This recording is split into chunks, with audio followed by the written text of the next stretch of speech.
Hello there, lovely listener. This is just a warning to let you know that this episode of Return of the Giants may contain adult language or adult themes. Hello, everybody. Hello there. Welcome back to the Lost Archives. It is wonderful to see your gorgeous faces. We are here. We are back. We are playing Return of the Giants. We are ready and raring to go. Most of us are. We've got a couple of people running a teensy bit late. Brandon is on his way. He's just about to join. Matt and Jared are both running a teensy bit late as well. It sounds like Melbourne traffic has been a bit of a nightmare recently, so I hope they get home soon and we can see them very, very shortly. But yeah, super excited to be jumping in. We are edging closer and closer and closer to the start of our Mistborn campaign. I am very sorry I forgot to post the last artwork in the Discord. The first time while I was away on the conference, and then the second time I just forgot. I forgot that I hadn't done it. So I have now posted the last of the character arts into the Discord. If you want to go check them out, you can see them. No spoilers, no information about them. Literally just the character art. There's one more piece of art I need to post this Friday, but it's just of me as the DM, and it's not that exciting. The characters are the exciting ones. Matt, perfect timing. Willkommen. So yeah, Mistborn is imminent and very, very exciting. We will let you know the start date once we get a bit closer. The other exciting news in that front is that, I don't know if you guys saw today, but Brandon posted a picture of the screenplay for Mistborn. I did see that. It's written. He has done the screenplay. So, I mean, that's great. Yeah, of course he has, as Brandon. But like, it's much, much closer. And I've seen some rumors that Apple are also thinking of picking up Wheel of Time, which I'd be very excited by because I really like the book's Wheel of Time. The show was okay. It got better as it went on. So by the end of season 3, I was like, damn, they're like getting closer and closer to the books. And then of course, Apple cancel it and maintain the Rings of Power, which I have mixed feelings on. Like, oh. The Rings of Power is an interesting fan fiction. Oh, I want to like it, but I just don't. I want to, and I keep watching it, and I keep being like, it's like the later seasons of The Witcher. I'm sitting there being like, I'm not enjoying myself. I don't know why I'm forcing myself to go through it. Why am I doing this to myself? I don't know. But yeah, so yeah. That would be cool if Apple picked up Wheel of Time. I'd be very, very excited. That'd be awesome. Because Brandon also was very heavily involved in the Wheel of Time. He finished off the books after Robert Jordan sadly passed away. I think he wrote the 13th, 14th, and 15th books to finish off the series after Robert Jordan had passed. And he was involved in a lot of the efforts to try and keep Wheel of Time accurate to the books, and was much more active and able to do that in the later seasons. So, I mean, that'd be amazing if he could. Wow. Yeah, that'd be so cool. I didn't know Brandon was so prolific. Is he? No, he's insane. Is that why he's not here right now? He's too busy doing that. Nice. Yeah, he's just finishing off his books. There you go. You summoned him. You summoned him from the abyss. It's Brandon's. No, Brandon himself. After in this instance, we were talking about Brandon Sanderson, but we are very excited to have Brandon Grimm here joining us as well. I know him well. Listen to that's me. That's who I am. Do all the Brandons get together? Yeah, the Brandon Club. About the Brandon Club? Yeah. It's the whole club. We don't invite Brendans. They're not allowed. Brendans aren't allowed. What about Braden's? What about Braden? Allowed. Is Braden okay? Braden's pretty close. No, certainly not. No, they're the worst. They're the worst. There you go. You heard it here first. That's the official position of the Lost Archives. It's like the rival club. Cancelled. Yeah. Well, I think. On that note, we should do our recap and dive on into the session. That is perfect timing. Although before we do, really quickly, Grim, Brandon, did I just hear you say both works. that you've been listening to The Final Empire on audiobook? Where are you up to? Hell yeah. Actually, yeah, Mistborn. The first Mistborn book, The Final Empire. The Final Empire. Yeah. I've had over the weekend. What did I do? 6 hours worth of driving. Okay. So I've been listening to The Final Empire. So they're up to the point now where they are getting the crew together. Or they've got the crew together and planning. Awesome. I just want to say, I'm really proud of you. And does a lot of the conversations we've been having make a lot more sense now? Yeah, the pewter makes a little bit more sense on how that works, and you know what the metals actually are and what they do. Yeah, it does help. It does. Well, there are metals. They had that scene where he goes into the keep to take a thing, and it's like he does this metal, he uses this metal to push, and then this one to pull. And I was like, it makes a little bit more sense now. Really hope to do the justice. Yeah. So the zinc. Use the zinc to see things, but you can be blinded so you can get flashbanged. Like, that makes pretty sense. Hard magic's pretty cool. You were so close. Tin is the key. Tin was the one you were looking for there, but you were doing really well. I was proud of you. No. I'm really proud of you. You're doing really well. Christian, to answer I was on site and we got a lot of zinc. No one's burning lead. Zinc is an element. You can burn zinc. I'm pretty sure zinc is what you burn to seek. It's what you. No, bronze is the seeker. Zinc is the one that blocks stuff. I'm pretty sure. I have a quick question. Yes. With this RPG coming out, I haven't read the book yet, but I've actually looked at least into how the magic systems work with Allomancy, the Ferromancy, and obviously the Hemalurgy stuff. Yeah. Or the spikes. Is the Ferromancy stuff, is that going to be available as well as the Allomancy? So Ferrochemy in the Final Empire, in the Era 1, not so much, unfortunately. But Hemalurgy is later in the campaign. And when we jump to Era 2, because this campaign is going to take place across both eras, and what you do in Era 1, what your characters do in Era 1 will shape the campaign for Era 2, and your characters will be playing people linked to those characters that you first played. You will be able to pick Ferrochemy powers. You could be a Twinborn, or you could be, so you'll have a lot more freedom with the selections.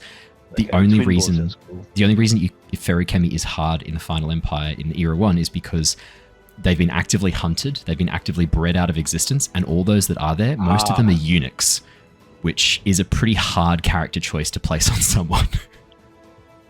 That's fair. Yeah, that's my reasoning for... Yeah.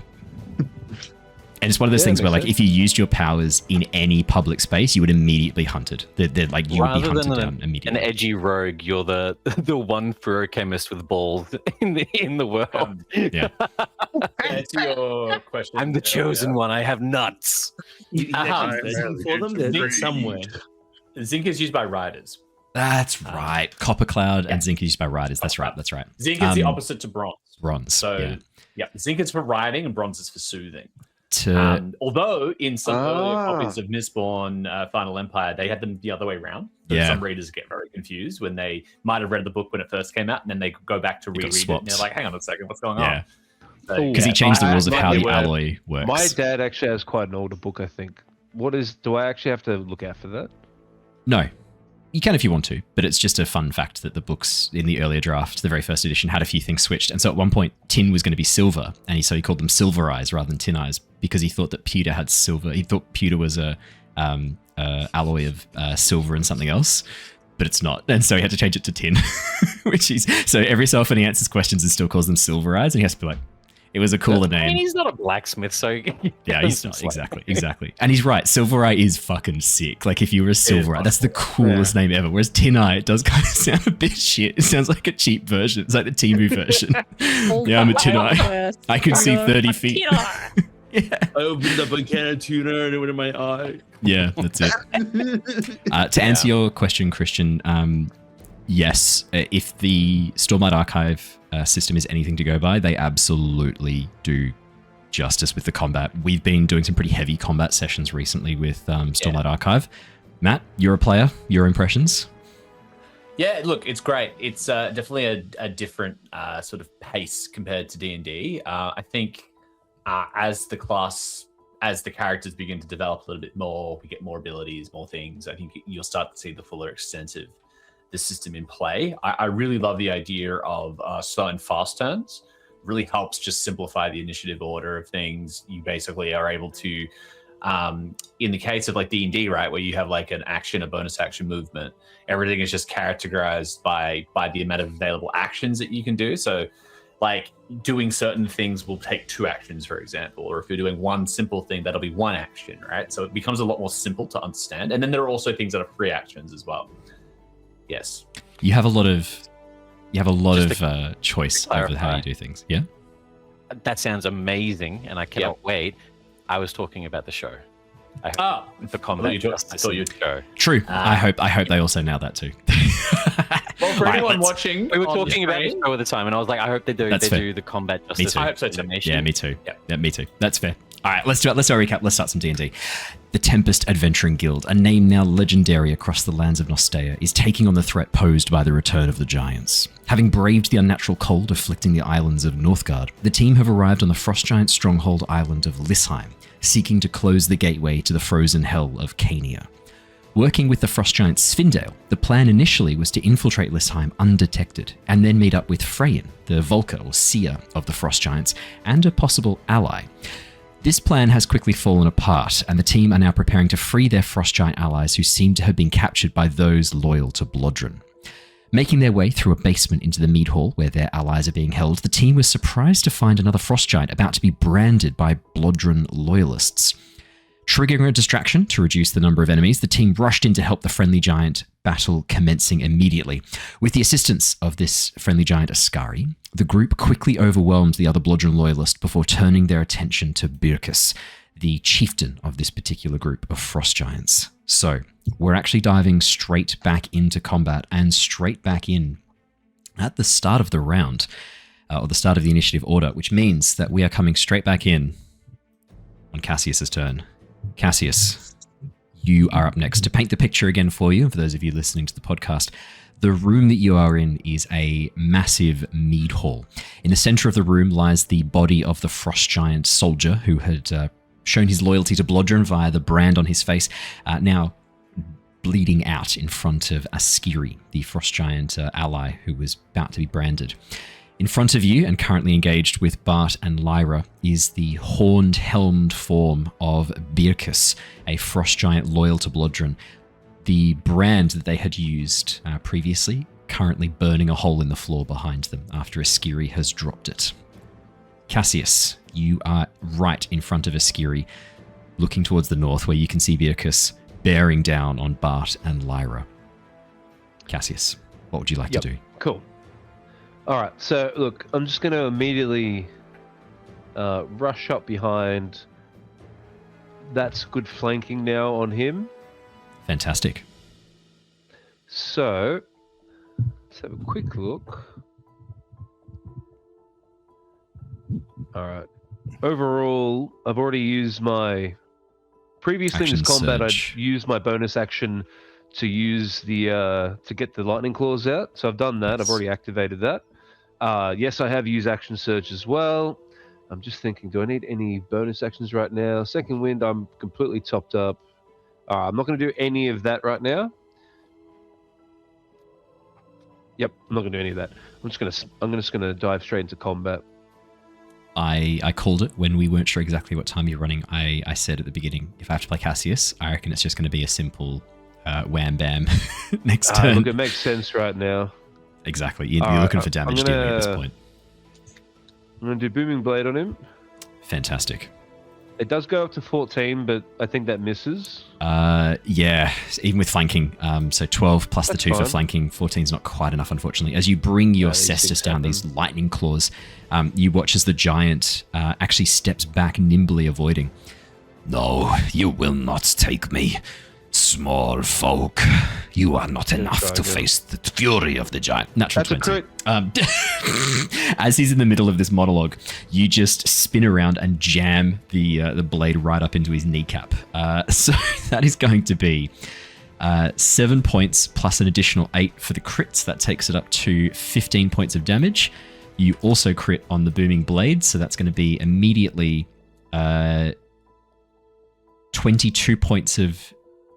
wait, what's the first one? Sorry, the first one is the lightning. Yep, lightning. So the first one, sorry, so there's the lightning, the 2d6 lightning. That goes up to 22 points of damage. Yeah, you need to get a calculator. That's all right, I'm doing it as I go. Then you also get the initial booming blade, which is going to be 2 plus the d8. So that's going to be a total of 10.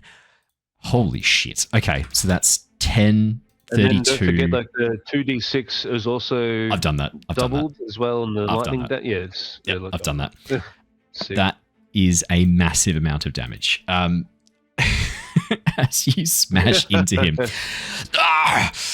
You scum. Dishonorable scum. What were you saying there, my friend? You were in some form of monologue of speech, but I cut you there a bit short, didn't I? Sorry, by all means. I didn't actually mean that, did I? as I just got blood dripping down the lightning claws. Anything else on your turn, Cassius? You still have a bonus action if you wish. I do, but there's nothing really to use. But I will, however, though, on that hit, I will Tactical Master Sap. So if I hit a creature with a weapon, that he has disadvantage on his next attack roll. I will mark that off. Fantastic. So we'll do that.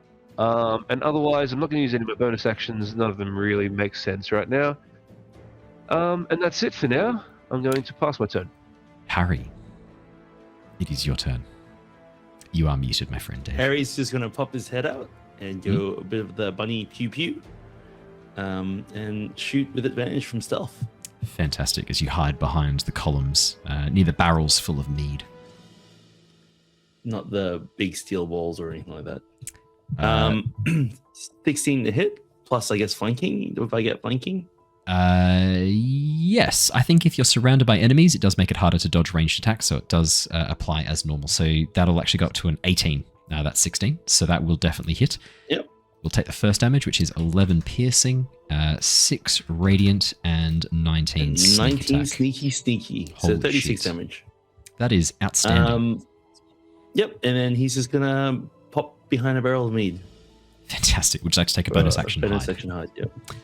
Let's grab that stealth check while you're doing 21 that. to hide. 21. Again, reliable talent. It's doing you proud. Askiri is going to turn towards you, Cassius, a massive smile across her face as she hefts the borrowed hand axe that she took from the body of the frost giant. You fight well for a small folk. Come, cut this coward down. And she rushes forwards. She is going to make 2 strikes against him. That is going to hit. That is also going to hit with the flanking bonus. Oh boy. Fuck me, that's so much damage. Okay, you watch as Askiri rushes in and begins carving this Birkus, this giant general, apart. As she slashes across the straps on his shoulder armor, the armor splits off, allowing her to carve down into his chest. He is looking very, very hurt in this moment as she lets out a cry. For Frejin! For the Volca! That is her turn. Grimmaw the Molder. It is your turn next. I'm still behind my little pillar, peering over. I want Birkus is looking very sore, if I'm not mistaken. Yes, Birkus is looking very, very hurt, and Birkus is the only remaining enemy inside this room. The other 2 guards that were in here have gone outside to go and check on the screaming or the shouting that they heard. That was Svindael. Yeah. Okay. Gonna try and do the same thing as before, using Toll of the Dead.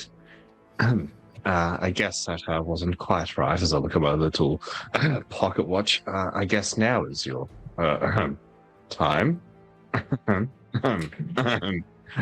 Tick-tock, tick-tock.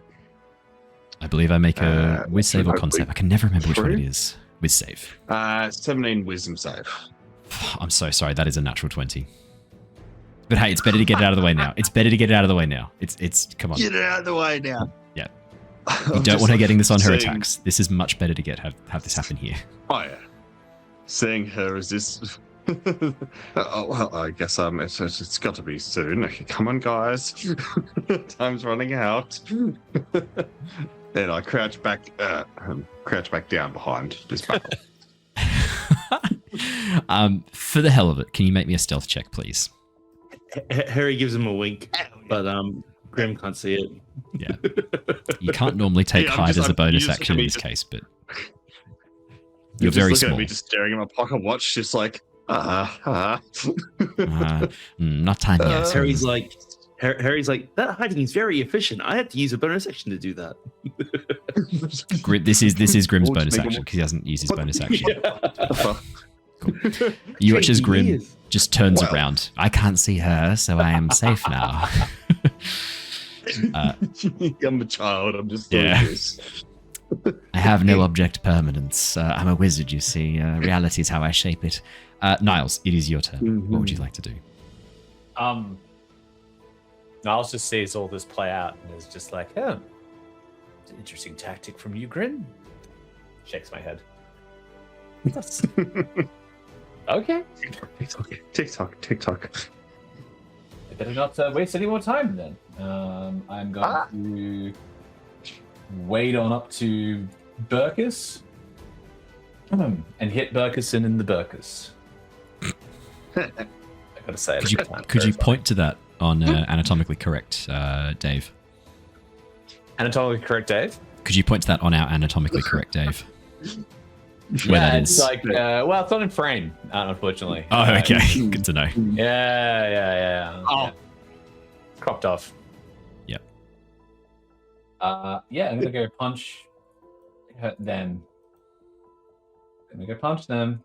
If it works, did it work? I believe. Did it work? It hasn't come through yet, but I believe. No! Let me go features and traits and then go back to actions. The classic. I don't know why that works. It's so funny. Yeah, I don't know. The joys of D&D Beyond. Hey, that's worked. 28. So that takes up to 30 with flanking. That'll hit 9 points of damage. Yep. And then roll again. 29. Yep. That takes it up to a 31. 7 more points of bludgeoning. Now, I actually forgot last week. I did 4 attacks. I did 4 total, but I actually get 3 with my with flurry of blows. So I'm gonna do that again. I'm gonna use a point and do some flurries of blows. Let's go. So let's go do some more attacks. Let's go.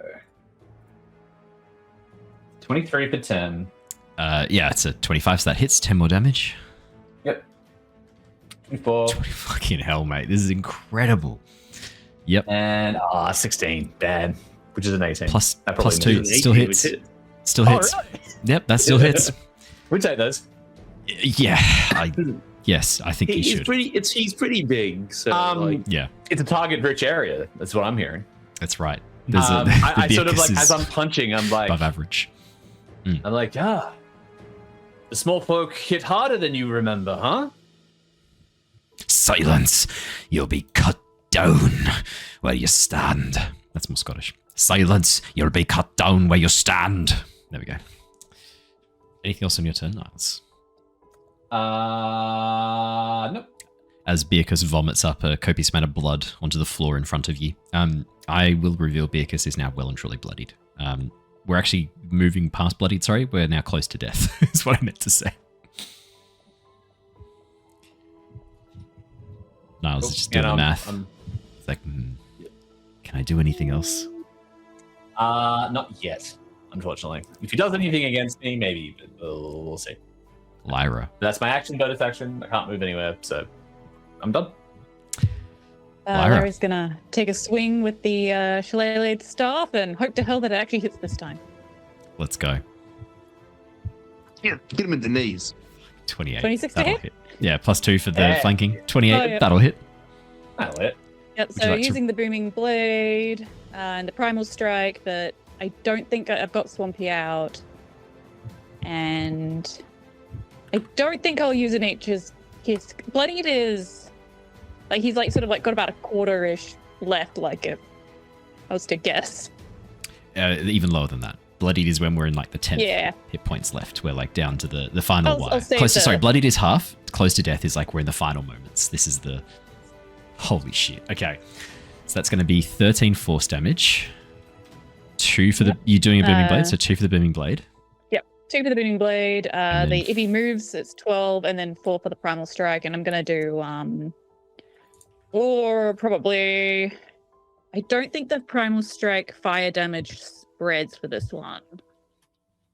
Fire damage.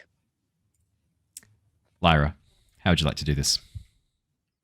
Earlier, probably just summing up like all of the rage that she had in her from last time when she went to swing for him, missed completely, like did one of those baseball swings where you like turn around the circle, you're like, fuck. Yeah, you spin a full circle. Yeah. Yeah, I think it's just like a running, jumping, downward smash, just straight into the same area where the arm has already been severed. Yep. From the Askiri's previous attack. As your staff with bracket fungus growing from the joints, forming this almost like a bludgeoning surface, a sharp bludgeoning surface, as the staff cracks down into the side of the giant's ribs, as you sort of leap into the air and smash it in, you hear a sickening crack, and you watch as a puff of spores blasts up into the giant's face. As they breathe in deeply and begin coughing and choking, you watch as they fall first to their knees and then to the floor, their hand reaching out, clawing at their throat as they try to breathe. That crack to the ribs, clearly doing something awful inside of them, and the spores the final straw. As the giant lets out a final wheezing gasp, you hear, Blodren will take you. As the giant dies,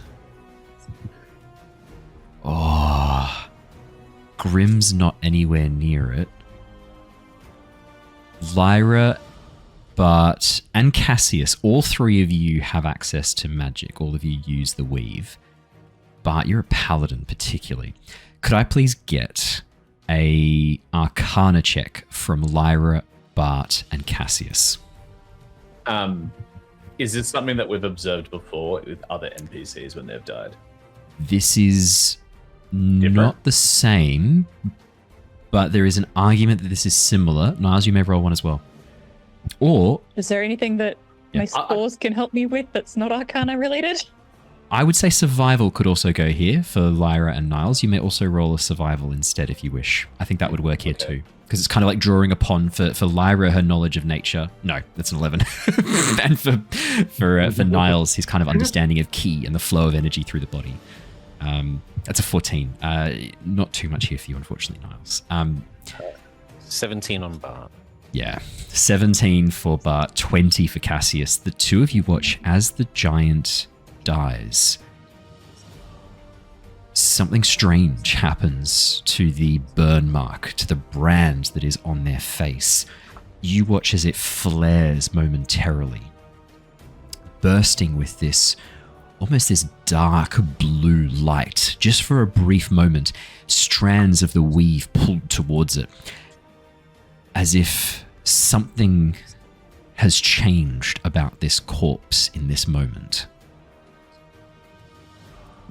And then suddenly, you watch as the body begins to crystallize and shatter into fragments of ice, piece by piece, spreading out from that final blow to the ribs as the skin crystallizes and then shatters, spilling onto the floor. You watch as Askiri steps back in horror, looking down. This is no normal giant. What is this? This abomination. Until all that is left is shattered ice on the floor where Bidicus stood. I take it by that reaction during the coup, none of the giants killed one another? You haven't seen this before? No, I have not seen anything like this. This is unnatural. It is like a creature of the hells. No giants. Their bodies persist. They do not fall apart like this. What has Blodren done? Funny you mentioned the creatures of the frozen hells. I mean, yes. Well, that's kind of why we're here. We've got a lot to fill you in on. Yeah. You said you were here working with Svindael and Frejin. Actually, we should probably go let them out before the other giants come back. Eh? Come with me. They are up the stairs. There are no more guards up there. They were all down here, taking us one by one to brand us. Come, I will lead you up the stairs to them. On the You go. I was just going to say, can Lyra just sort of quickly scoop up some of the shattered ice into like a vial or a jar or whatever I've got on me and just stash it in the guild bag? Yes. Why? Funsies. Griswold might be interested. Why not? Never know when you need interesting reagents. Do you know what? Sure. You may add vial of yeah, what would we call this? Like ice giant call this vial of cursed ice. I will know what that means. Burkus is Burkus. Brilliant. As you make your way up the stairs. Oh, yeah, sorry. Yep, I was going to say, as we sort of walk and I'm going to walk and talk. I'm using it again. We'll sort of fill the frost giant in on the good one, not the dead one. That would be a bit hard. I'm going to fill her in with like the footnotes of like what's going on. Like, don't go into like the minute detail of being like, oh, and there was a vampire, and then there were these things. We're just giving like the brief, like, yeah, so this is why this is happening. And like, a Skiri will actually interrupt you partway through this. I know what is happening here and what is going on with my people. I am apprentice to Frejin. I am the next. I'm to be the next wise woman. I know what is going on here. Oh, Cursed Permafrost. Yeah, actually, that's a much better name. Obscenities. Fucking nailed it. Thank you, Twitch. Thank you, Obscenities. Cursed Permafrost. That's perfect. As a Skiri leads you up the stairs. I know what is happening here and what we need to do. We need to get to Frejin. And with that, she strides forwards, kind of leaving you a bit behind, Niles. Oh no, you're quite quick. Sorry, you just keep up with her. She strides up the stairs. I'm sorry, I wasn't sure. Your reaction there said otherwise. I thought this was no. It's good to know that you know what's happening. It saves us a bit of explanation. She nods once, anxious clearly to get to her task. As you arrive on the upper story, the upper floor, you can see there is an open balcony leading down to the room you were in before. Clearly, this is meant to be some sort of like open air or like open dining section or a section of the meat hall that's been converted into this makeshift prison. The most striking part of this upper story, though, is towards the north. Part of the wall has actually been broken in, and what looks like an enormous tusk has been converted into a war horn, positioned at the very top of the meat hall. Most likely, given your in the moment kind of figuring out what's going on here, most likely this is an early warning system to let the giants know. Clearly this has been done to let Blodren's loyalists know when or if there were any issues with the prisoners escaping. But your very clever handling of this situation has completely bypassed this warning system. Lyra. If I just happen to have anything that would fit into the mouth of the horn, I kind of want to shove something down into it just on the event that some other guards do come in here and then try and blow the horn. Like I want to sort of make it non-functional. Like just sort of shove like an old shirt or something just down into 100%. Shoving things into Harry looks at you. Harry looks at you and says, you know, you could put some poisonous mushrooms on there. And then I line the rim of the mouthpiece with poisonous mushrooms. Okay. So, what are you shoving down to block it off, and which end are you shoving it in? I think we're going to get that R18. Yeah, we're going to get that R18 rating tonight for that one, aren't we? Yeah. Can Bart, to avoid us getting things wrong with possible lack of knowledge of instruments, could Bart just assist with his knowledge of instruments? Could I do like a performance or something? Yeah, go for performance. I think that's a great idea. Ooh. You can turn it into kazoo. A vuvuzela. the most beautiful of instruments. 20. Unnatural 20. But it would be a terrible mistake to try and shove something down the wide open bell of this enormous horn, because that is the direction of the air pressure. It'll just get dislodged immediately, especially with the lung capacity of the giants. Now, the far smarter thing to do is to shove it down the mouthpiece, get it into that position right where the neck narrows, and no amount of force blowing can push that through the chamber. In fact, ideally, you want to get some of these chunks of ice and wrap the shirt around them. And if you can then wet that, you are going to block this thing like nobody's business, because it'll refreeze in the cold air right here. In fact, you know Lyra's decanter of endless water. All she has to do is pour enough down this thing and it'll freeze up. There's no way this is going to be used. Hell yeah. I'll help Lyra do all that. Yep. Harry would like to take a carrot out of his bag of his endless bag of carrots. The cornucopia as well. The cornucopia. Yeah. As you reach into the cornucopia, could you roll D100 for me? You haven't drawn one today. Was that weird? 14. Cool image. Yeah, it's a bit floppy. There's hairs on it. It's a bit misshapen at the tip. It's a fine carrot. It's fine. Yeah, it fits in the hole. Nothing wrong with that. Nothing wrong with the that. adequate carrot. Yeah, it's in the hole. It fits in the hole, like with water, just like seal it. It's not like it doesn't like. I mean, he drops it and it just slides right down. It doesn't like stay there. We're still telling innuendo jokes. Okay, never mind. Yeah. Carry on. Yeah, his carrot fits in the hole. Just preparation H. It's not satisfying, the hole. but it does fit. So, as this is going on, you watch as a Skiri rushes over towards the doors. And as she begins, you watch as she traces runes in the air, runes in Giant, over the surface of the door. A few moments later, you watch as a shimmering, incandescent surface appears and then vanishes, breaking apart as if thin spiderwebs cracking across its surface. And the door immediately opens. Inside, you can see two frost giants. One is a woman. If she was human, she looks like she would be in her late 50s, maybe early 60s. Long white hair tied up, a crown of sorts, or a headpiece of bones and tusks arranged over her shoulders, reaching up over her headdress, woven into her hair as she steps forwards, embracing a Skiri without a single word, just striding forwards and grabbing her in a bear hug. Another frost giant warrior stepping up behind out of the gloom, rubbing his eyes in surprise. You watch as a Skiri tearfully grabs this woman, presses her forehead against her forehead. Their eyes close for a moment as they mutter something in Giant, and then step back. I was worried I would not see you again, Frejin. I was concerned that there would be... They were going to brand me. You watch as Frejin nods, places a hand on her shoulder. I would not have let that happen, Skiri. I was praying to the gods, praying to Enam, praying to the beasts of old to come and free you. I did not expect help to arrive in such a small stature. As she steps past and looks over all of you, as her eye passes over each of you. Give a little wave at that. She gives you a little nod, kneeling down onto one knee to get closer.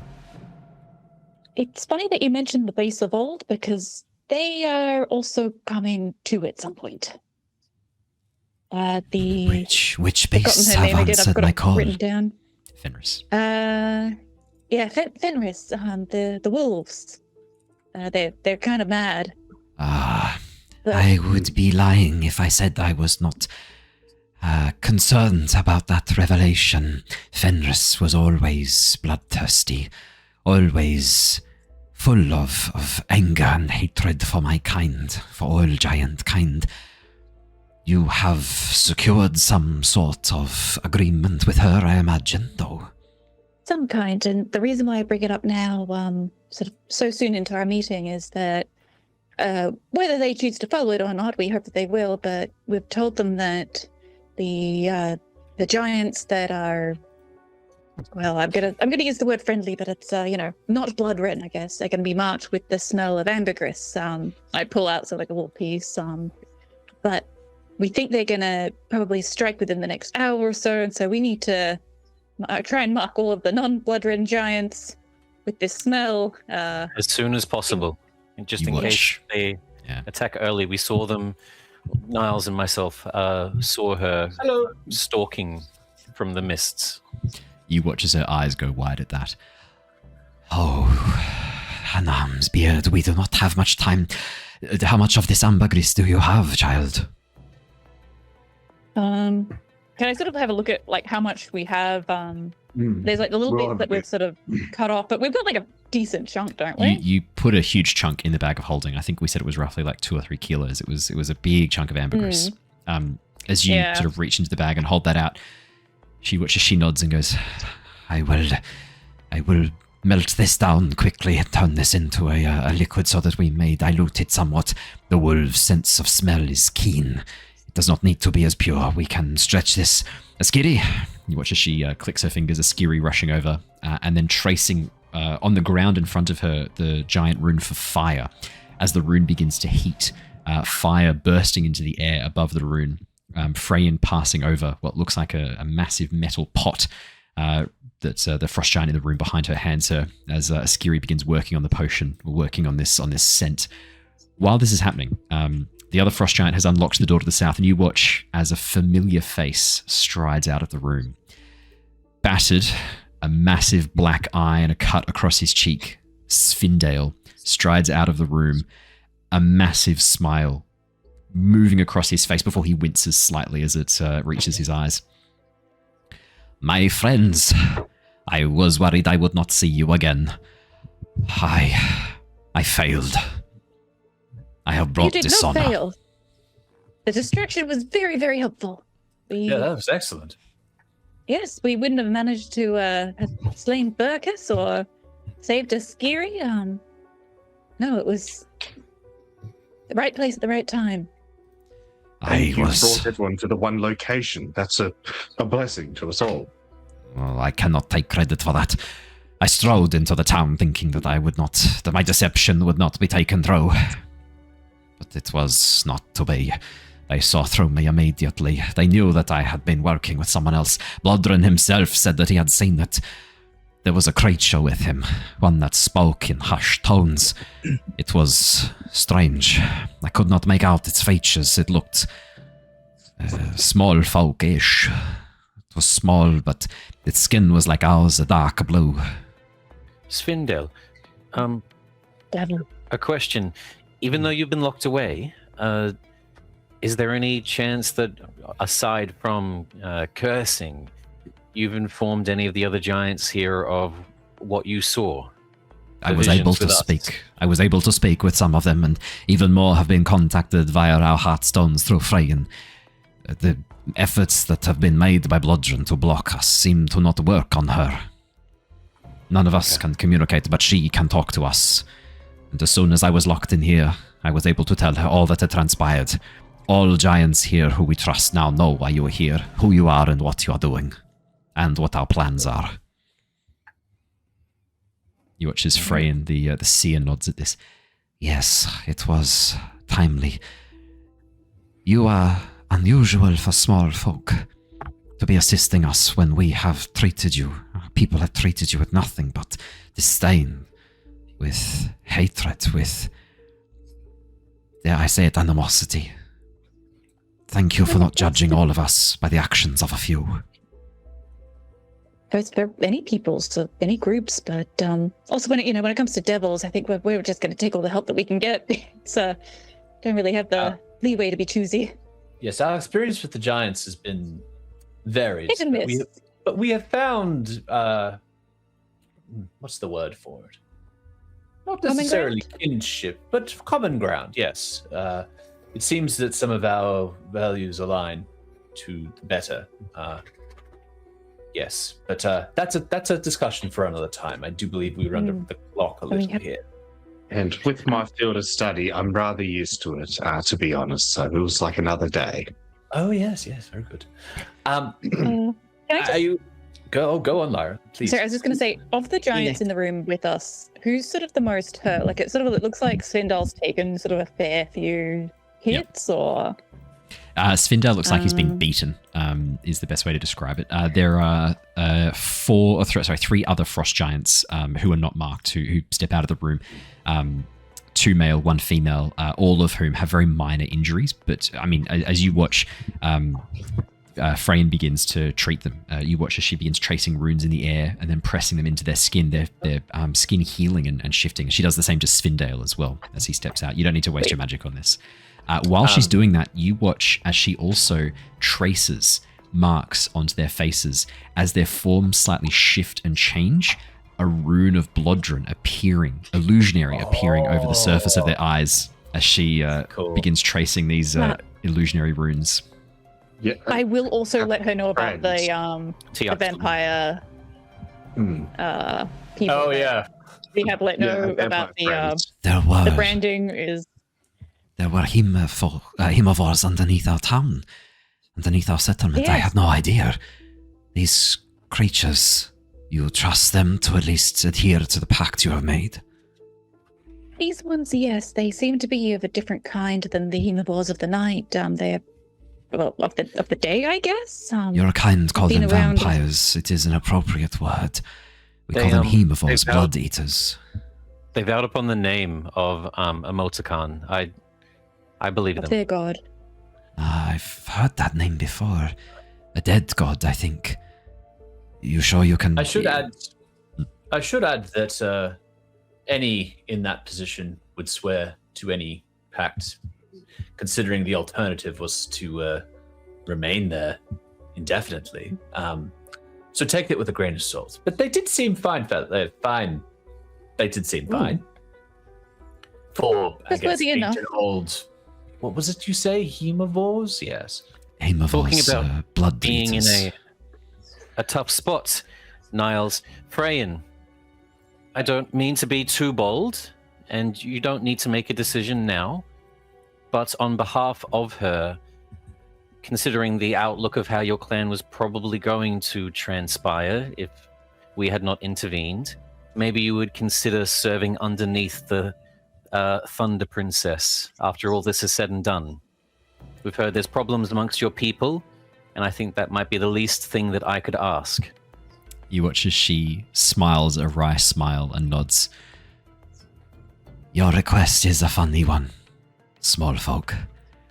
It is that very reason, advocating for the continuation of the All Thing that enabled Blodren to take control, that has locked me in this room. I believe in the All Thing. I believe in what Jarl Ulfric pushed for. The problem is that many of our people resent King Owen, Queen Sinissa, Princess Inmare. They blame them for what happened to us, for our banishing from this world. And Blodren has instilled in them the belief that he is the reason we have come back. He has told them that it was his efforts, his pact, his agreement that allowed us to return to our home. Of course. I'm glad to know you have a like mind then. I have always respected King Jon, and Ulfric was the best of us. I was his loyal Volker, and more. You watch as she falls quite sad and silent. Do we have the helmet still? We do. You do. Yeah. Should we If it is get it? any constellation, there are certain narratives that have been told about Ulfric, your Jarl. Things that we do not have the time to explain, but there are evidence to suggest that such things that have occurred in your past were not necessarily his doing or your clan's doing. There were nefarious elements at play. But if it is any constellation, I kind of look over at Lyra and be like, it's probably best we give you this. Hand over the pull it out of the bag. You watch as she falls silent, her hand shaking as it reaches out for the helmet. As her fingers take it very gently from you, grasping it, you watch as tears begin to crystallize on her face, dripping as shards of ice before they shatter on the floor. She clutches the helmet close for a few precious moments, before turning towards you with a smile. This has been lost for so long. Where did you come across this? Where did you find it?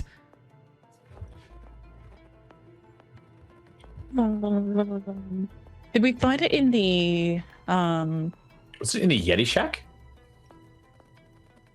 Yeti Shack or the beer hags? Oh, Yeah. I can't remember. I think it was cannot the remember. we had a whole bunch of stuff.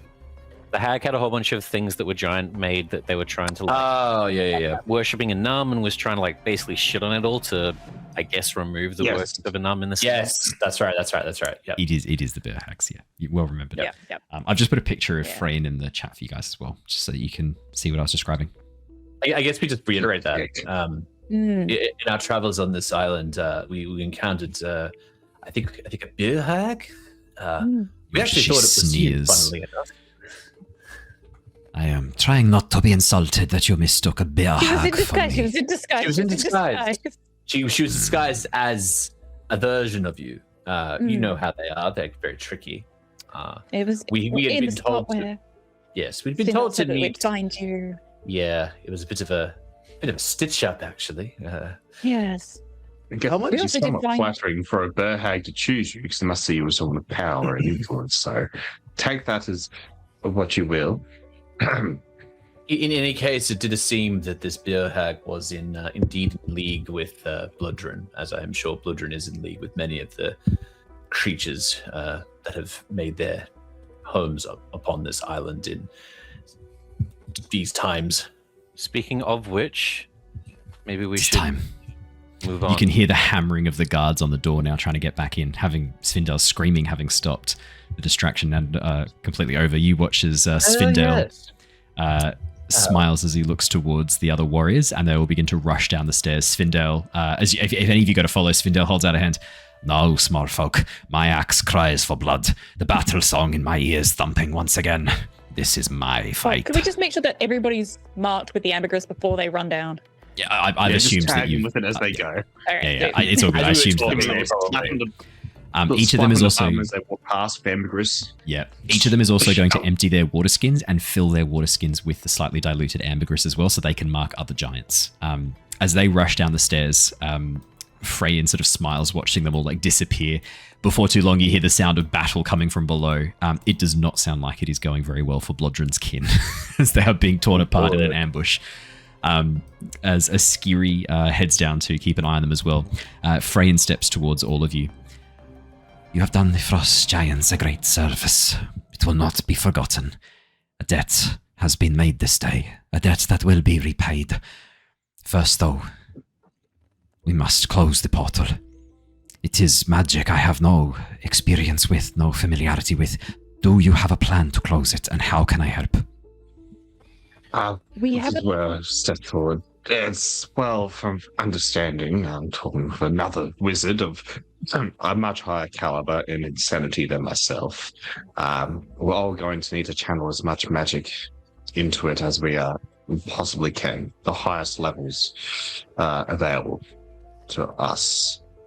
Can't say how much it will be, but it's going to be a lot. But anything we do channel, there's a good chance it's going to ricochet back into the devilish realm where it sort of came.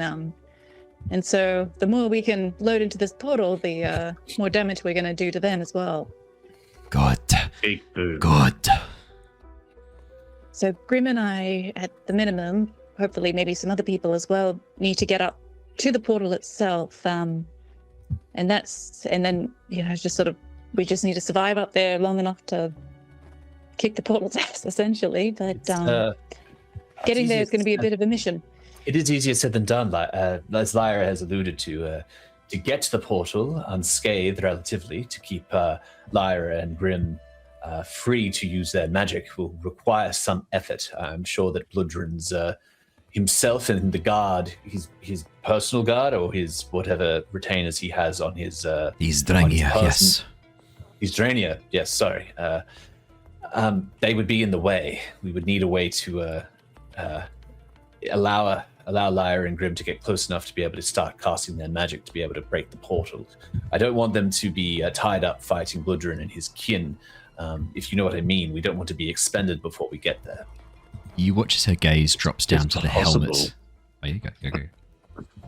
Oh, sorry. I'm just adding. It's possible. What's the highest level of magic you believe you've performed or witnessed, Frejin? Giant magic works a little differently. It is embedded into runes, but the closest conversion, I think, would be 7th, maybe 8th. If estimations were correct, what is the small wizard's name? The crazy one. Griswold. Well, not crazy, mad. Griswold. If ours and Griswold's calculations are correct, we could be reaching a 20th level magic, perhaps. I should. Cumulative. It's additive, yes. That's yes. Not. You should know that my magic will not be able to close the portal. It is already warded against giant runes. I have already tried. That is how I ended up betraying myself as working with the those still loyal to Ulfric. That is rather good to know. But it did appear that you had an idea, though. You watch as she looks down at the helmet, Ulfric's helmet. You are marked. You bear the heartstones of our people. One of you, I could make it so you look, sound like Ulfric. Wear the helmet. Speak as him, walk as him, fight as him, for a few precious moments. That would be a distraction that would bring Blodren to the front of his people. Bart will raise his hand. Obviously, an illusion works as best as physically can be. I still have the potion of growth from the Underdark. This would make it far more accurate, far more believable. Yes, this could work. Oh, I have one of those too. Potion of enlarge. Yeah. You watch as she looks over each of you for a moment, casting her eyes. It would need to be one of you with a close connection to the frost giants. Someone who could channel Ulfric's spirit in this moment. And you watch as her eyes fall briefly on you, Cassius. You could do this.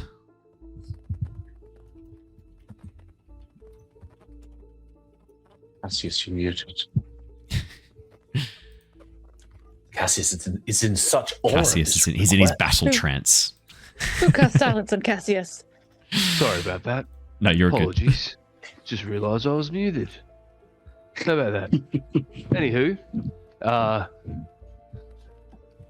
didn't realise I could do that. I haven't looked too much into these heartstones, and this here start gesturing to my arm. This here arm, I don't know much about its origin or anything like that, so I suppose you know much more about this stuff than I do, so you must be feeling some connection to this arm and these frost giants. So by all means, I am more than willing to do this for everyone. Bart will pass over his potion to make it more believable and give you a bit heavier of a punch. Thank you, my friend. Oh, it's probably not a good idea I hand you mine. It's actually a potion of diminution, so it would make Don't drink. That would have been very funny. I misread the label. I had it upside down. Just half folded down and. Oh, miss. No It's stress. a really tiny bottle, you hold on to it. You hold on to I that one. do have a potion of hill giant strength. That was what I was perhaps thinking about. What would happen if you combined them? It only makes you as strong as a hill giant, though. There is one thing. Drinking multiple magic potions means you get to roll on the potion compound table, which is a random roll table I've designed for when you have multiple potion effects at once, and it could cause strange effects because it's never come up. I've been waiting for it. Wow, you have it ready to go. That's so cool. For 4 years, I've had the potion compound table ready. I've never used it. Oh, we know. Right? Well, because I was like, it'd be research chemicals. Yeah. So if there's a random roll table, it's a D100 table for combining multiple potion effects. I was like, there's got to be something that happens here when you muck around with that much magic. It's so I've had it for a while. Big voice in the sky. It goes, combine the potion. Combine the potions like a wizard. And I do actually have. I'm like, I'm not an elf. Mix them. But I do think this Alexa seems to carry or garner some sort of extra strength, Cassius. So if you were so inclined, and you need every edge you can in this instance, you could try. Well, Drink by all all the means. metals. Lyra, do you have a question? It's more of a statement, really, that in the interest of potentially bad decisions, if we do combine these two potions and neither of the intended effects do come about, both effects. So the original effects happen. There's an additional effect that happens when you combine them. Yep. Yes, but the big voice in the sky said it was okay. None of you know about this. All of you would think. Actually, that's a good question. All the things. Grim, roll me Arcana check. You're the only one who actually has studied magic in any shape or form. Could you roll me an Arcana check? Let's see what you know. Well, that's another way to call me a nerd. While that's happening, Okay. Garrett, I've popped in the potion of growth in the party inventory. Oh, here we go. Perfect. Thank you very much. Grim. 30 on the Arcana check. Yeah. You would know that potions. The chances are more significant the more powerful the potions are. and the number of potions that you ingest. But yeah, there are certain feedback effects that happen when you combine potions, multiple potions. The original effects of the potion still happen, but it's often an additional effect that is triggered. And the additional effects can vary wildly. I'm going to give you some examples because you rolled a 30, so you would have studied these. So let me give you some of the examples that you would know. Let me pull it open. Bear with me 2 seconds. Gain 6 inches in height, increased muscle mass. You need to drink me multiple potions. You can gain resistance to certain damage types. You might gain immunity to fear. You might gain vulnerability to damage types. You might gain the ability to do additional damage. You might gain changes to your blood that make you have things happen when you get cut. There might be things that shift you into different planes temporarily. There are very strange things that can happen. Yo, why are we blasting this all the time? What the heck? Can you become addicted? Drinking more. Can you become addicted? Not to the random effects of multiple potions, but I do have an addiction, and I have an addictive rule set for like getting addicted to certain substances. There are obviously drugs that you can get addicted to. There are certain magical effects that you can get addicted to as well. I put that together for Ravenloft for the dream pastries. You can get addicted to skooma. It's like, oh, look at those mixes over there. Like, Look at those mixes. It'd be that. It'd be that. Yeah. As I'm like thinking Oh, they're about this, splicing right now. Let me have a look at my notes. Yes, you could do more damage. Yes, cool. You could be, wow, that's pretty cool. Immunity. Oh, that's nice. It can change your blood. It's fine. You should do it. Drink all of them. Do you know what? You got a 30. I'm going to give you the most extreme one, just for fun. I'm going to give you the complete opposite ends. There is one effect you know that can return health to you. There is another effect that could recover you, shall we say? That could recover you in the moment of crisis. Could recover things, not just health, but your energy, your vital force as well. As a really good effect. As a really bad effect, there is one that instantly kills you. That just drops you to 0 hit points. Fully restores health or potentially drains all your health and murders. That one's very rare. Don't worry about it. It's one of the things they have to put it on the bottle because it's happened once. It's on the warning label about that. Yeah. While this is going on, Frejin is carving runes into the side of the helmet. As they sink in, the helmet begins to shift and change, shrinking down until it would fit on your head, Cassius, before she hands it over. You can see it is now marked with glowing blue runes. She smiles as she passes it to you. This helmet protected my Ulfric in times of great danger. I hope it does the same for you. When you place this upon your head, for 1 minute, you will take the form of Ulfric. So does that mean it actually protects his head for 1 minute instead of mine? In this instance, maybe. It will be protecting both of you. So it still protects his head. Look at that. Beautiful. You will take his form. With the combined effects of your potion, it will be very convincing. You will look, you will act, you will speak as if you were Ulfric. And in those moments, magic will not reveal your illusionary form. It will... Wait, so if I speak like this, it won't actually sound like this. You will sound like Ulfric. Your voice will, your language, your everything will look like him. Your body language will appear as if you are Ulfric. And in that moment, Blodren will have his whole focus on you. It is the most help I think I can give in this instance. Beautiful. It will certainly distract Blodren better than anything else I can come up with. Owen. Thank you for returning this helmet. For now, I give it back to you. Keep it safe. May it keep you safe as well. I have a question. Yes. Is Frejin the same Volker that was on the boat in the dream? Or is that different? That's a very good question. Yes, this is her young form. when she was on the boat disguised by the illusion to look a lot younger than she originally appeared, this is what she looked like. Because we established it wasn't actually her fault that the boat crashed. No, God no. She was keeping it running. She was integral for the boat to be functioning properly. She was the one managing the sails. In fact, she was angry at us for fucking it up. Yeah, that's right. Question, Owen. Hello. The hag's imitation. Yeah. How close was it to actual Frejin? It wasn't that close. Like, now that you're looking at her, the facial features are quite different. The hag obviously didn't know exactly what she looks like. It gave it its best guess. That's what I was trying to. The hag pitched her a lot older than she is. The hag was kind of aiming for like 60s and 70s. The build was a bit off. Frey in real life is much more muscular than the hag's attempt. The hag was trying to make it look like an old wise medicine woman frost giant, whereas Freyyn actually is she's a bit built, or at least appears to be a bit built in this illusionary version of herself. But yeah, it wasn't like maybe 60% of the way there.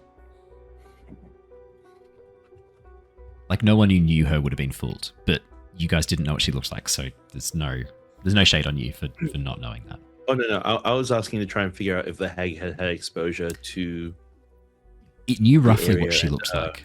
Yeah, it clearly knew roughly what she looks like, but it hadn't been close enough to study her face in detail, is what you would take away from that. Or maybe it didn't remember as much. Blodren could have also been feeding it information. It is good. That there was communication. Exactly. Yeah. Exactly right. Alrighty. The sounds of combat from below have ceased, and a few moments later you watch as the frost giants return climbing the stairs, wielding new weapons, blood coating these weapons, and looking ready for a fight. For a moment, there's a panic as you see the marks of Blodren glowing on their face before you realize it's the disguise, the illusion that has been placed upon them. And as they reach the top of the stairs, you watch as the giants all give a very low bow to Frejin, placing one hand upon their chests as they do so. Turning to the rest of you as Svindael strides forwards. We will go and mark the rest of our clan, those who are still loyal to Ulfric, those who fight against Blodren's tyranny. You said we have only an hour until the Wolf Queen arrives. It's an approximation. Then we must act fast. What are your plans from here? How will you signal us so that we know that it is time to attack? I guess we're going to the portal. I think that's all we have to do now, isn't it? I guess it's all happened so fast. The signal's going to be when you see Ulfric. When we start fighting, I'm sure you'll hear Blodren. I'm sure he'll probably be mad. It does appear that we'll only have a minute for Ulfric for the disguise to initiate. So it won't give us a lot of time, but it might be enough for us to get to where we need to go, and then I guess try and shut this portal off and deal some significant damage to Kania. Why don't you come with me then? Oh, sorry, you go, Grim. I was just going to say, you may see some vampires start attacking some people as well. That could be a sign. Or if we have someone can play that instrument, perhaps. A gong. I don't know. Oh, Bartholomew has instruments on his person, I think.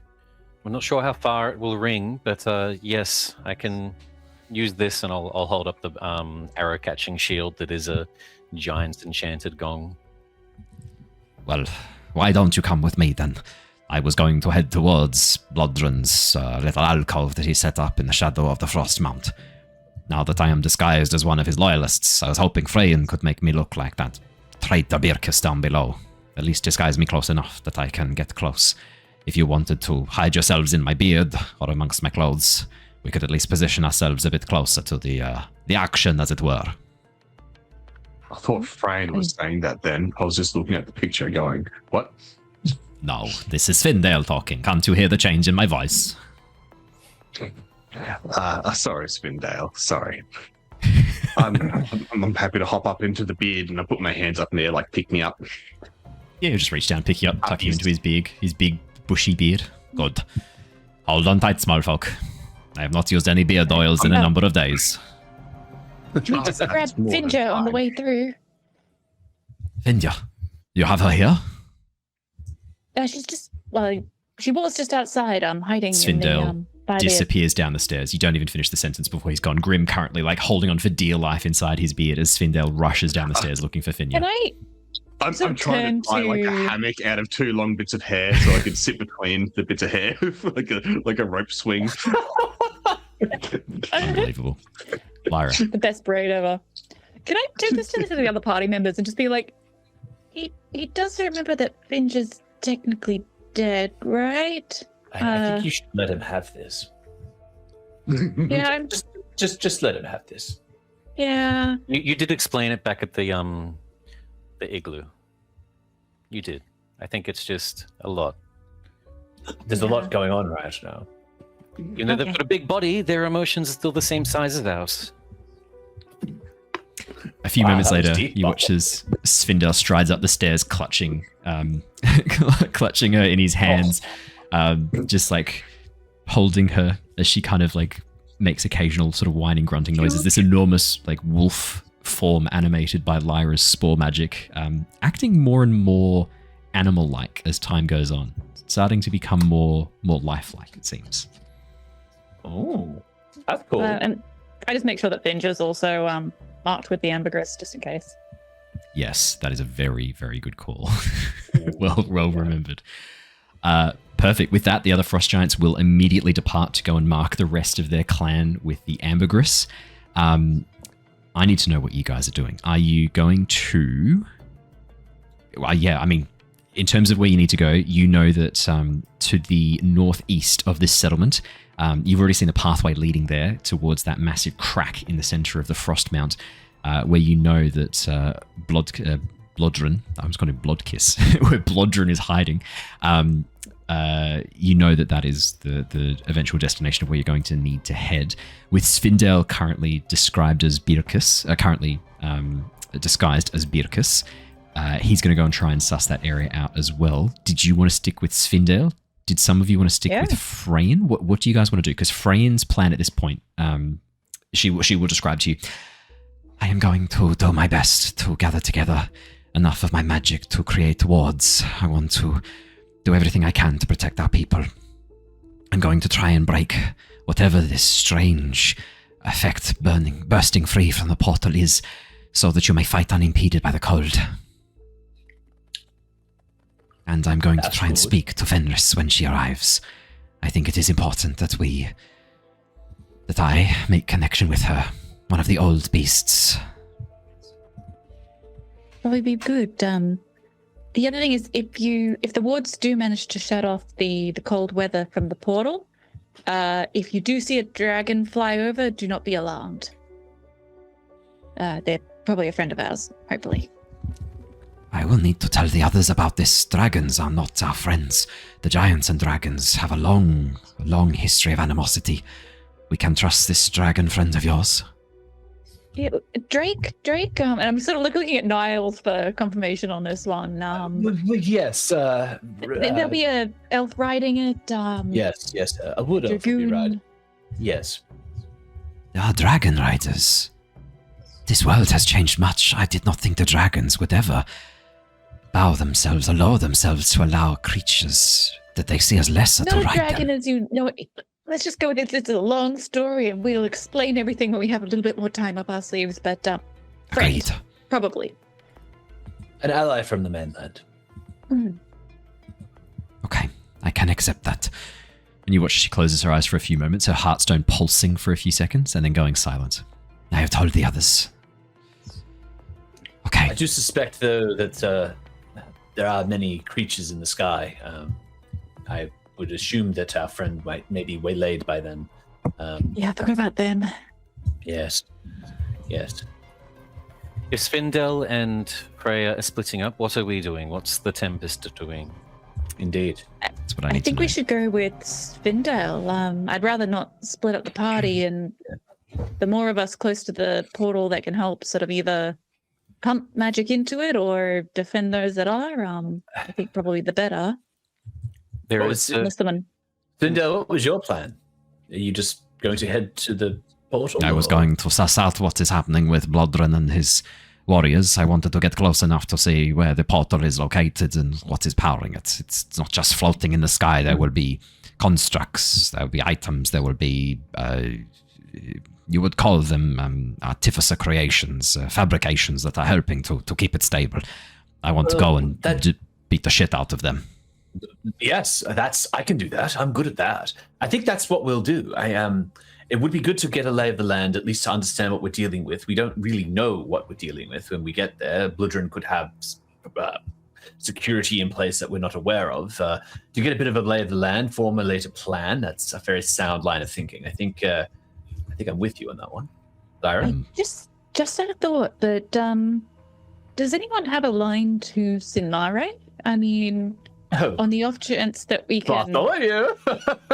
I can, because I think Lyra could probably contact Lockie, but I'm a little bit sus on that at the moment with some of the previous sort of realizations. But I think Sinmare would be safe, right? And we could just sort of ask, hey, if we need to really quickly bring down a portal, like, what would the fastest way to are you talking about Sinmare? I thought you meant the other one, the goddess. Meloran. Oh, that will. I was like, I don't remember flirting with the princess, but sure.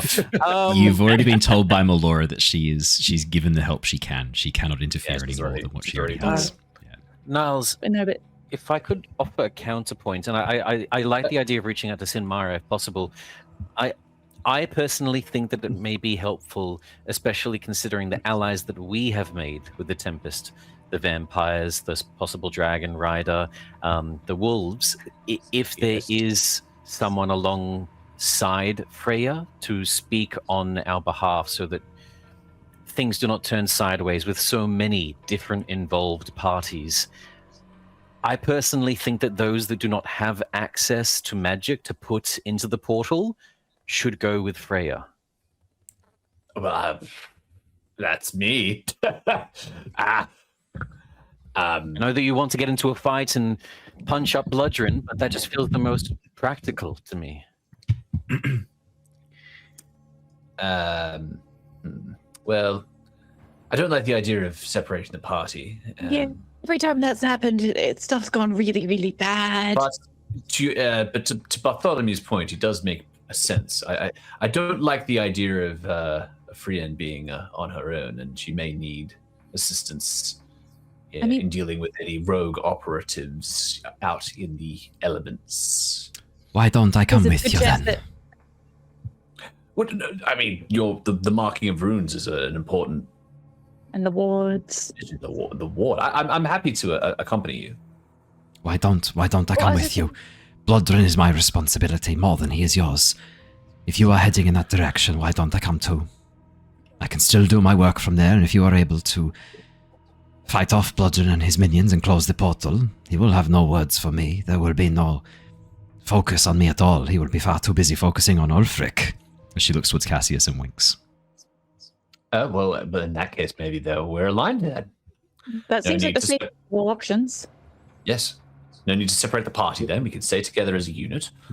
I think it will suffice for what the work you need to do. It will be enough. We have done all we can. We have many, as you say, allies coming. Well, maybe friends of convenience is a better word to describe Fenris. The enemy of my enemy? It's likewise. Maybe. I was already iffy if I should try and approach her. She's just as likely to try and bite my head off as to agree that I am an ally.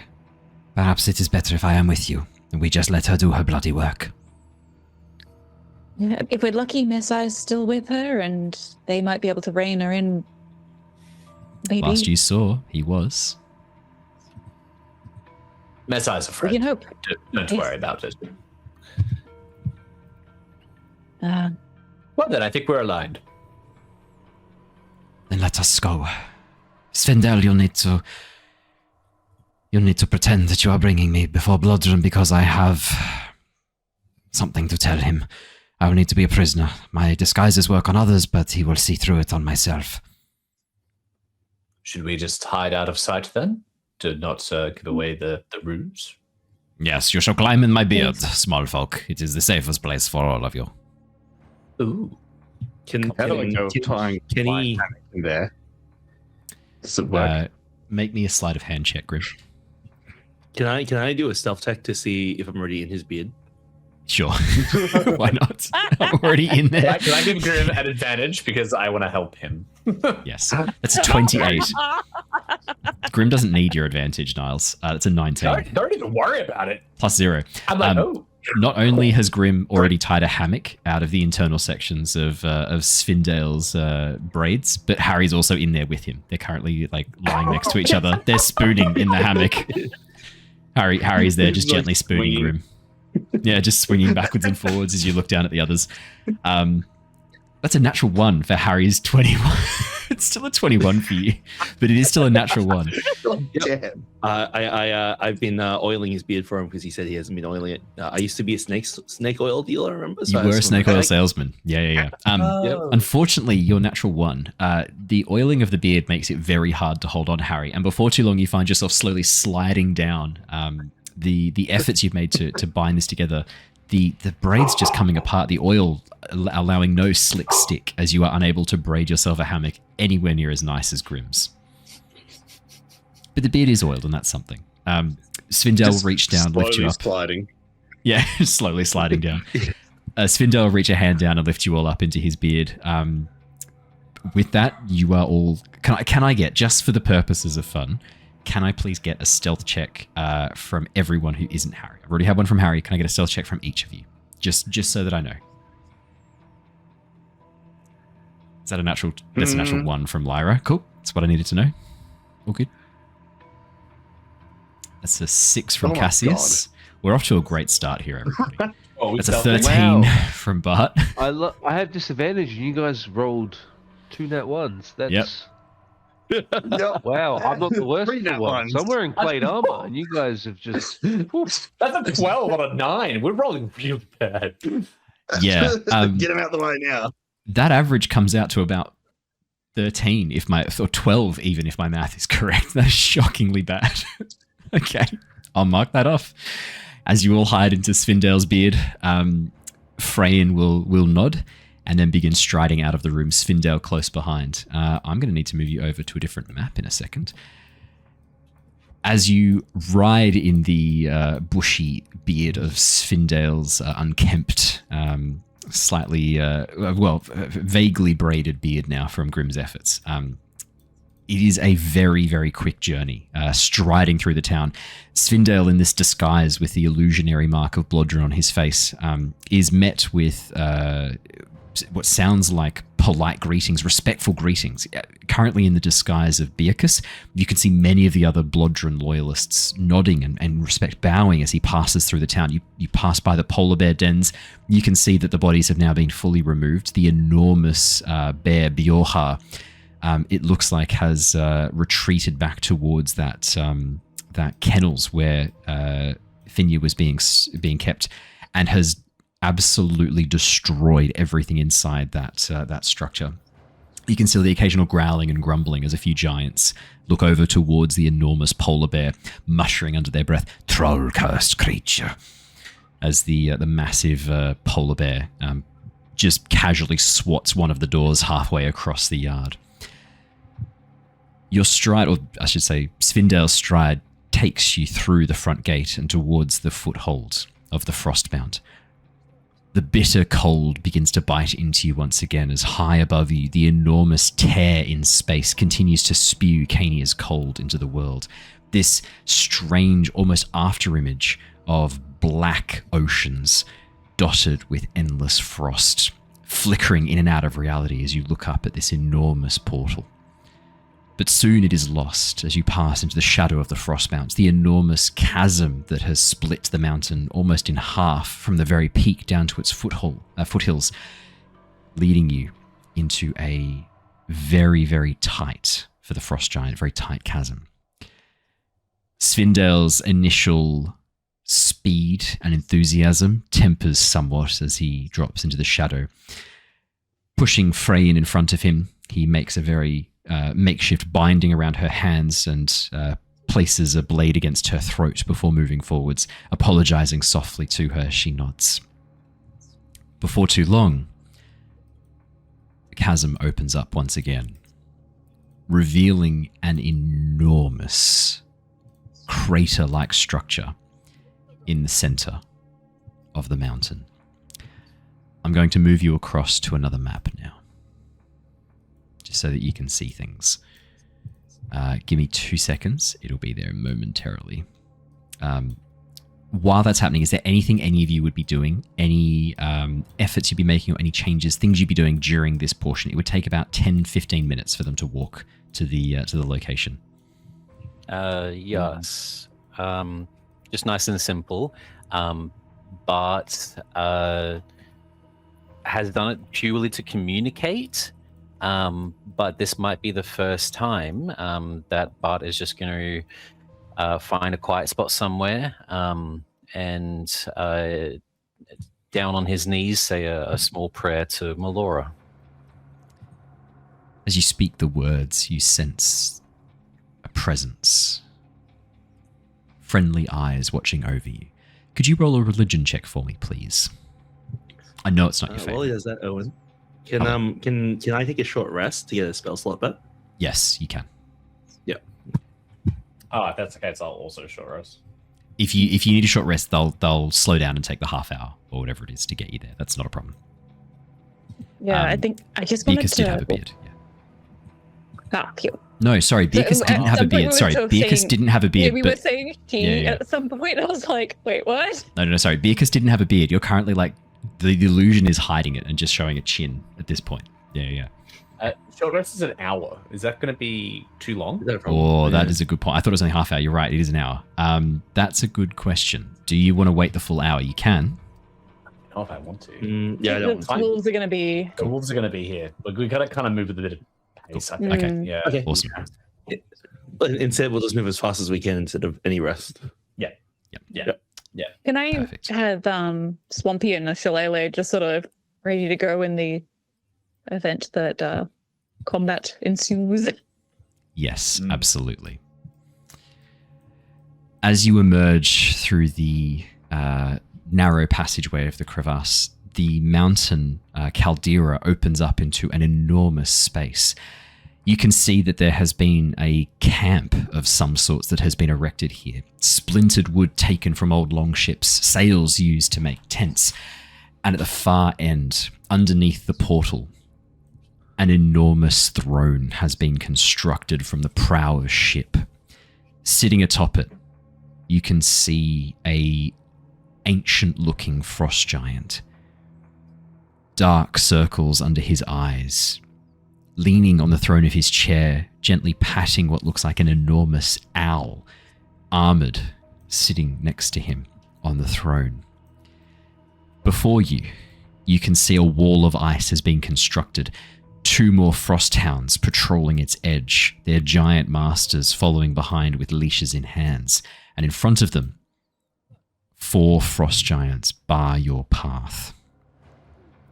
As you approach, Svindael strides forwards, dragging Frejin with the blade against her throat.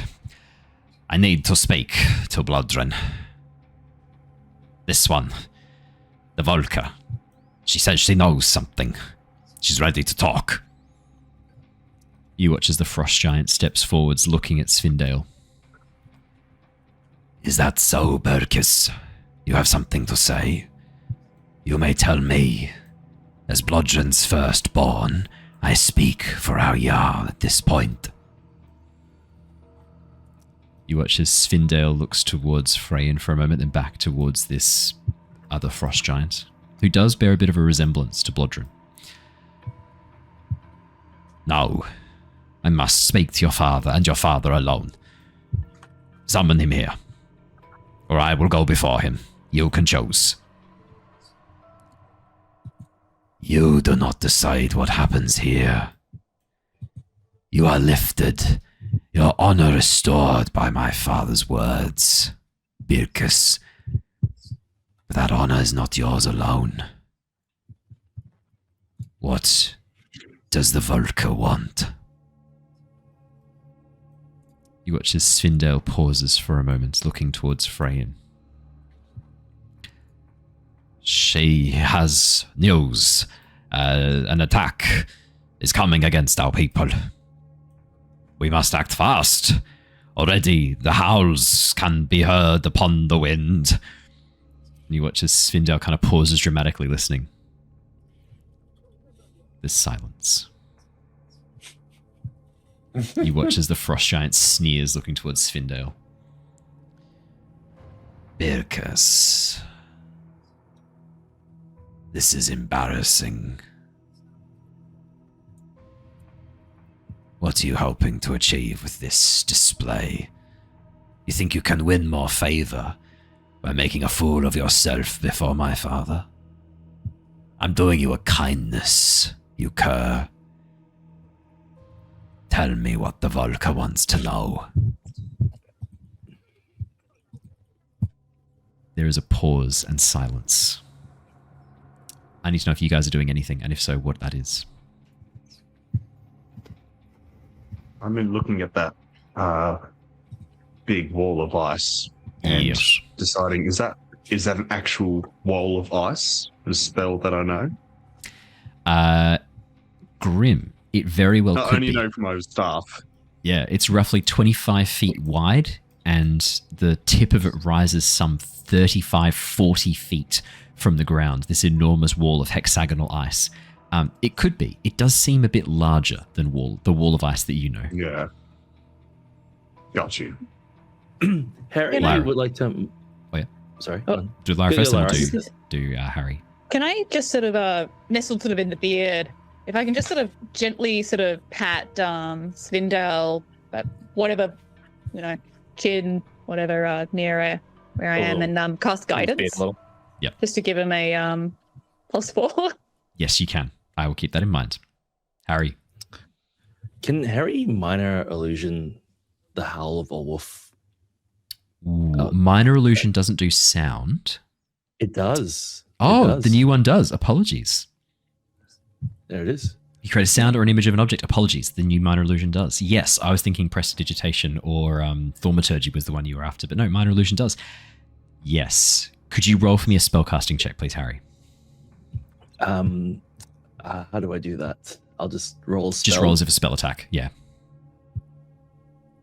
That doesn't work. I don't have any spells, so it's a +4, +8 to spell attack. So I'll just roll a d20.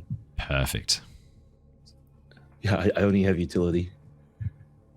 Hey, so plus 21. 8 to that. 21. 21's not bad. Pretty good. As the frost giant, whose name you don't know yet. This is embarrassing, Svindael. Suddenly you hear. Oh, that was good. That was good, Dave. That's fantastic. Echoing through the the crevasse. You watch as the giant turns for a second, looking around. You said wolves. How many wolves? What type? Svindael sighs with relief. They were big creatures led by an enormous furry monster. It's her. It's Fenris. You watch as the giant steps back in alarm. No, you're mistaken. She knows better than to face us. There's a sudden pause, and then you hear an actual howl. Not Harry's illusion, but far louder, starting low and rising in intensity. This howl shakes the earth itself. You feel the mountain tremor for a moment, and as the howl reaches its pitch, the portal shimmers just for a second. You watch as Svindael's eyes go wide, his hand shakes for a moment, and next to him, Frejin mutters a quick prayer under her breath to Anam. In front of you, the frost giant visibly pales. Blood of our fathers. We will lose half the village. Come, we must evacuate to the stronghold. And with that, he pushes past Svindael, pushing Frejin aside. And as he strides towards the edge, he calls out to the three giants behind him. 2 of you with me. We need to evacuate. Fenris has brought a foul brood to our shores. With that, you watch as 2 frost giants begin to rush after him. The 3 of them making their way down and away from the crevasse. Just as they're disappearing out of sight, you watch as the frost giant turns back towards Svindael. Birkus, stay there.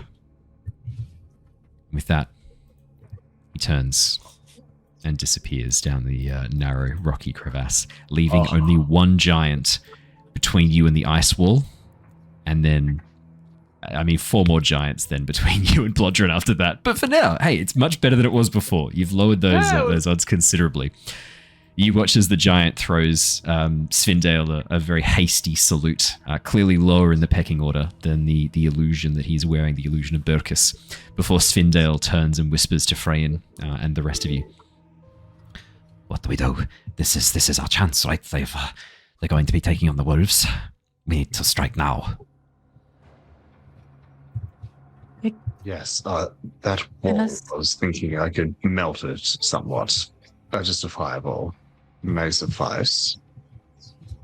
Unless you can somehow convince the other giants to let you get closer and talk to Blodren, the closer we can get, the better. Frejin whispers back to you. Swing in now. Frejin whispers back to you. The best chance we have is having your small folk disguise yourself as Ulfric and challenge Blodren to single combat. It would be the highest dishonor to refuse.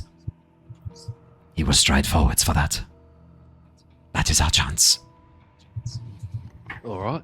Well, you just let me know when I need to do that, and I will. I think now is the time. All right, then. Well. Easy done. You've told me, and I guess I'll go do it. So I jump out of the beard. Buddy. You've got this. Yeah, you've got this. Well, I jump out the beard. I start, and then I will chuck on the helmet. Yep. And then just as I chuck on the helmet, should I drink one of the potions first before that? So just quickly, will I know how big I am as when I do chuck on the helmet? Will I be the same height and size as Jarl Ulfric? The idea is that you're kind of using all these magical effects at once. The best thing you can do is drink the potion, and while you're growing, put the helmet on. Yeah, Svindael will actually even walk over towards the side here to give you somewhere hidden where you can do that, Cassius, so you can hide behind here. Behind the barrels. All right, so I'll do that. I'll jump out, I'll drink the potion to grow bigger, and then I'll chuck on the helmet. Are you also drinking the potion of Hill Giant Strength? Before I do, I contemplate it and I look at everyone else. What's everyone else think? This could go bad. It could go good. It's a duel. Go for it. Okay. You need every I'll give it a go then. Fuck it. However, though, I might go down here too, though. One of you guys said. I'll bring you back up again. Could. All right, then. I chug it. See what happens. Look at diamonds. Lyra. I'll do my best to bring you back up again. I need a D100 roll, please, my friend. 23. Okay. Let me have a quick. That's okay. Your charts aren't always. At least it's not the extremes. Do you have any used spell slots? No. Okay, roll again, please. Oh. Yes, I do have one. Okay. You regain the lowest level spell slot that you've spent. Cool. As magical energy courses through you, the potion effect begins to compound in on itself, and you feel your magical energy restored. Awesome. Oh, that's actually quite handy. There you go. Told you. Could have been way worse if you'd rolled a 22. All right. So just quickly, what do I mark my strength as for now? So for the potion of Hill Giant Strength, I believe that sets your strength temporarily to 21, is it? Yeah. Potion of Hill Giant Strength? Yeah, you can do a modifier on your strength stat on D&D Beyond, I think. Correct. I just overrided the score. Yep. Yeah, that works. Yep. So your strength is set to 21 for an hour. Cool. As you drink the potion of Enlarge, you also grow in size. And then combined with the helmet, this grows you even more so that you look the same size as Jarl Ulfric. You watch as the magic begins to swirl around Cassius. In a moment, his form shifts, a white beard sprouting from his face, his hair growing long, the helmet containing this mop of unruly hair as he shifts and changes, his eyes brilliant blue and shifting and shimmering into shape. You watch as his cestus begins to morph into that of an enormous axe, the Frostcarver axe, that you have all seen before, actually. Hell yeah. This is Ulfric as Frejin remembers him at the height of his power. As soon as you stride forward, Cassius, you feel a surge of strength, not just from the potion, a surge of confidence that fills your body, moves your blood faster. You feel this sense of power, of authority. You are in charge here. And in that moment, as you rise up from behind the wagon here, you watch as Svindael, immediately realizing that they're going to have to make a bit of a performance here, pushes Frejin back, moving away, goes, "No, Jarl Ulfric, how are you here?" Doing his best effort to try and make it sound like this is a surprise. So, just to refresh. Yes. What giants are currently here? Currently, there is a frost giant warrior in front of you in the center of this area here. There is a massive ice wall then separating you guys from the area beyond. And in that area beyond, there are 4 more giants, 2 of them with frost hounds. The other 2 look to be very, very scarily built warriors, each of them wielding incredibly dangerous looking axes. I think they might be Gudrengir. Just to rejig the plan, just to go over it again. So I'm doing all this, going out, and I'm declaring a duel to... Is it Blodren? The plan is to point to Blodren and basically set up a distraction, challenge him to a duel. You don't know whether he'll accept or not. Frejin seems to think he will, but I mean, you guys aren't so sure. That's all right. I would say you're not. How do I say his name, sorry? Blodren. Blodren. You don't need to say it correctly. The effect of the helmet means that it immediately changes it so that it matches how Jarl Ulfric would refer to him. That's all right. As Cassius says all this and then becomes Jarl Ulfric, he struts out and he's just sort of aura farming a little bit as he's walking up. He's got his axe. He's doing some movements and twirling and shit because it looks cool. And then he'll point towards Blodren. Now, has he clocked me yet? Is he already looking? Was he already looking at the Svindael City's thing? As soon as you stride out, you watch as the figure on the chair immediately straightens, their eyes going wide, as Blodren looks over at what he thinks is Jarl Ulfric. Blodren, look at you. You disgust me. Look what has become of you in this clan. Is this what you really think that we should be? I think I have a lesson to teach you. Come, right now, duel me one-on-one. Prove that you are the better giant. Can you do it? You watch as the old figure slowly looks up towards you. No. I killed you. You cannot be here. You think you killed me, but I stand here in the flesh. Frostcarver axe in hand. So please, come. A second time. See if you can do it again. I promise you can't. You will die by my blade as many times as it takes me, Frostcarver. Ulfric. Well, come then. As I sort of gesture him with almost like a, just with my fingers, come then. Show me. I don't believe you can, not a second time. You watch as the old frost giant strides forwards. As he approaches the wall, I need to know what the rest of you are doing really quickly. Harry's going to watch specifically for any cheating, anything dishonorable, anything that's a trap, and Harry will action based on what it is. Okay, fantastic. He's going to have same thing for anything magical. I'm keeping you aware if anything's being cast subtly or... Did you guys also want to have jumped down out of Svindael's beard in this moment and be positioning yourselves elsewhere on the map here? Because this is behind that card. Yeah, I was just thinking that when he let Cassius down, that was a perfect chance for you guys to get yourselves in a better spot as well. think also, Lyra might be sort of seeing if we can sneak our way over to the portal while the distraction's sort of going on. Well, we've got that cover on the right-hand side. We can follow that all the way almost along if we. That's what I was thinking. We've got to get through the ice, but yeah, but that's 100%. That's what I wanted to double check. So, are all of you going to jump down out of? Stealthily. Yeah. Yep. Okay. Perfect. In that I'll case, be on then the right hand side of Niles. Yep.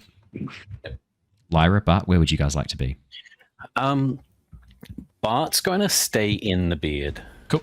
Fantastic. I want to stay close to the fight for now. Yep. Lyra? Good move.